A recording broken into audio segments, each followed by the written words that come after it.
ज्या उद्योगपतींच्या घरी लग्न असताना तुमची लोक डान्स करत होती, ज्या उद्योगपतीच्या घरी लग्न असताना तुम्ही त्या संगीत रजनीमध्ये नाचण्यामध्ये धन्यता मानली, त्या उद्योगपतीबद्दल तुम्ही टीका करतायत। अहो कुठलं तोंड आहे तुमचं?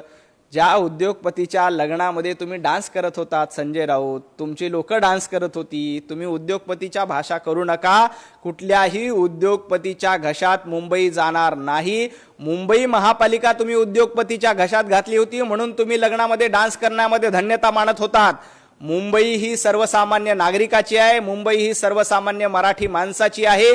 कुठल्याही उद्योगपतीच्या घशामध्ये मुंबई जाणार नाही। उलट उबाटा गट आणि संजय राऊत यांची सत्ता आली तर हे ज्या पद्धतीने वराडी म्हणून लग्नामध्ये डान्स करत होते, उद्या देखील मुंबई महापालिकेमध्ये यांची सत्ता आली तर ते उद्योगपतींच्या समोर डान्स करतील। आम्ही उद्योगपतींच्या घशात मुंबई घालत नाही, तर आम्ही सर्वसामान्य मुंबईकरांच्या सोबत आहोत। सर्वसामान्य मुंबईकरांचा विकास झाला पाहिजे, मराठी माणसं पुढे गेला पाहिजे, यासाठीचा प्रयत्न भारतीय जनता पार्टी आणि महायुती करते।